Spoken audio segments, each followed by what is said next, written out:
ಕರ್ನಾಟಕ ಮತ್ತು ಮಧ್ಯ ಕರ್ನಾಟಕದ ಸಂಪರ್ಕ ಸೇತುವಾಗಿ ಬೆಂಗಳೂರು ಹಾಗೂ ಮುಂಬೈ ಸೂಪರ್ ಫಾಸ್ಟ್ ರೈಲು ಜೂನ್ ಅಂತ್ಯದೊಳಗೆ ಸಂಚಾರ ಆರಂಭಿಸಲಿದೆ. ಅಲ್ಲದೆ ನಂತರದ ದಿನಗಳಲ್ಲಿ ಇದು ವಂದೇ ಭಾರತ್ ಸ್ಲೀಪರ್ ರೈಲಾಗಿ ಪರಿವರ್ತನೆಗೊಳ್ಳುವ ಸೂಚನೆ ಸಹ ಸಿಕ್ಕಿದೆ.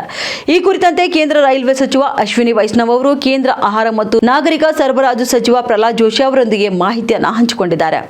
ರಾಜಧಾನಿ ಬೆಂಗಳೂರಿನಿಂದ ಪ್ರಮುಖ ವಾಣಿಜ್ಯ ನಗರಿ ಮುಂಬೈಗೆ ತೆರಳುವ ಈ ಸೂಪರ್ ಫಾಸ್ಟ್ ರೈಲು ಮಧ್ಯ ಕರ್ನಾಟಕ, ತುಮಕೂರು, ದಾವಣಗೆರೆ, ಹಾವೇರಿ ಹಾಗೂ ಉತ್ತರ ಕರ್ನಾಟಕದ ಹುಬ್ಬಳ್ಳಿ, ಧಾರವಾಡ ಮತ್ತು ಬೆಳಗಾವಿ ಮಾರ್ಗದ ಮೂಲಕ ಸಂಚರಿಸಲಿದೆ. ತಮ್ಮ ಒತ್ತಾಸೆಯಂತೆ ಈ ಬೆಂಗಳೂರು ಮುಂಬೈ ಸೂಪರ್ ಫಾಸ್ಟ್ ರೈಲು ಸಂಚಾರವನ್ನು ಬಹುತೇಕ ಜೂನ್ ಅಂತ್ಯದೊಳಗೆ ಆರಂಭಿಸುವುದಾಗಿ ಅಶ್ವಿನ್ ವೈಷ್ಣವ್ ಅವರು ತಿಳಿಸಿದ್ದಾರೆ. ಇನ್ನು ಇದೇ ವೇಳೆ ಸಚಿವ ಜೋಶಿ ಅವರು ಕೂಡ ಮುಂದಿನ ದಿನಗಳಲ್ಲಿ ಬೆಂಗಳೂರಿನಿಂದ ಮುಂಬೈ ನಡುವಿನ ಈ ಸೂಪರ್ ಫಾಸ್ಟ್ ರೈಲನ್ನು ವಂದೇ ಭಾರತ್ ಸ್ಲೀಪರ್ ರೈಲಾಗಿ ಸಹ ಬದಲಾಯಿಸುವಂತೆ ಮನವಿ ಮಾಡಿಕೊಂಡಿದ್ದಾರೆ. ಇದಕ್ಕೂ ಕೂಡ ರೈಲ್ವೆ ಸಚಿವ ಅಶ್ವಿನಿ ವೈಷ್ಣವ್ ಅವರು ಸಮ್ಮತಿ ವ್ಯಕ್ತಪಡಿಸಿದ್ದಾರೆ.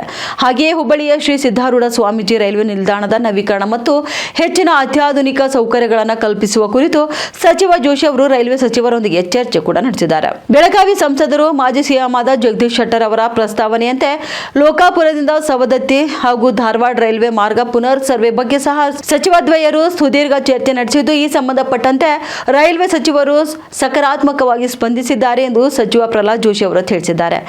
ಬೆಂಗಳೂರಿನಿಂದ ಮುಂಬೈ ಸೂಪರ್ ಫಾಸ್ಟ್ ನೂತನ ರೈಲು ಸಂಚಾರಕ್ಕೆ ಅನುವು ಮಾಡಿಕೊಟ್ಟ ಪ್ರಧಾನಿ ನರೇಂದ್ರ ಮೋದಿ ಮತ್ತು ಕೇಂದ್ರ ರೈಲ್ವೆ ಸಚಿವ ಅಶ್ವಿನಿ ವೈಷ್ಣವ್ ಹಾಗೂ ರೈಲ್ವೆ ಖಾತೆ ರಾಜ್ಯ ಸಚಿವ ವಿ ಸೋಮಣ್ಣ ಅವರಿಗೆ ರಾಜ್ಯದ ಪರವಾಗಿ ಸಚಿವ ಪ್ರಹ್ಲಾದ್ ಜೋಶಿ ಧನ್ಯವಾದಗಳನ್ನು ಅರ್ಪಿಸಿದ್ದಾರೆ.